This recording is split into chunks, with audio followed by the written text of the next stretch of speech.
لە دوای کیمیایی بارانکردن و خاپڕکردنی هەڵەبجە لەلایەن ڕژێمی بەحسەوە تا ئێستا حکوومەتی عێراق وەک جێگرەوەی حکوومەتی سەدام بەرپرسیارەتی و تاوانی نەگرتووەتە ئەستۆ. ئەم پرۆژەیە جەکەم پرۆژەی حکوومەتی عێراق بۆ شارەکە و تەنیا بڕ 1 ملیار دیناری بۆ تەرخان دەکرێت. سەرەتا 1 ملیار دیناری بۆ کردنەوەی ئەم مەدخەلە مۆدێرن و جوانە پێشکەش کردوین و لەگەڵ ئەوەشا بڕێکی زۆر لە مەوادی کارەبایی کە ئەتوانین بڵێین نزیک بە 50 مەحاویلەی 400 ڤۆڵتی و 50 مەحاویلەی 250 ڤۆڵتی و 10 کیلۆمەتر لە سلکی کارەبایی و 400 دانە عەمودی 9 مەتر و 11 مەتری. پرۆژەی بە پارێزگابوونی هەڵەبجە بە فەرمی لایەن پەرلەمانی عێراقەوە تا ئێستا دەنگی لەسەر نەدراوە و دووجار خوێندنەوەی بۆ کراوە. پێش ساڵیادی تاوانەکە و دوای ساڵیادەکەش هیچ کۆبوونەوەیەکی ئاسایی و نائاسایی بۆ دەنگدان لەسەر پرۆژاسەی بە پارێزگابوونی هەڵەبجە لەلایەن پەرلەمانی عێراقەوە ئەنجام نادرێت.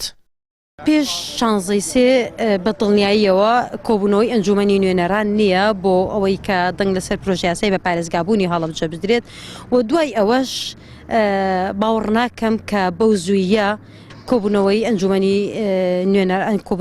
نوێنەران بکرێت لەسەر پرۆژیاسەی بە پارێزگابوونی هەڵەبجە. ئینشاءڵڵا ئومێد دەکەین لەماوەیەکی نزیکە تەواو بێشتێکی زۆر جوانە، مەدخەلێکی زۆر جوان دەرەچێت بۆ هەڵەبجە، سیمایەکی جوان ئەدا بە شاری هەڵەبجە. بەڕاستی تەسمیم و دیزاینەکەشی دیزاینێکی ڕێکوپێکە، شوێنەکەشی کاڵ بجێراوە شوێنێکی جوان و ڕێکوپێکە، لەبەرەوە زۆر دڵمان پێی خۆشە شتێکی جوان دەرەچێت بۆ هەڵەبجە و سیمای هەڵەبجە جوان ئەکات.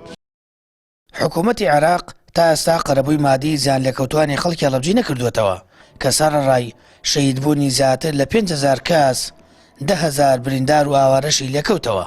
ئەمە لە کاتێکدایە ئەرکی لە پێشینی حکوومەتی عێراقا ئاوڕی جدی لە ئاوادانکردنەوە و بژانەوەی شارەکە بداتەوە کە تا ئێستا سیمای وێرانەیی تاوانی کیمیابارانی پێوە دیارە.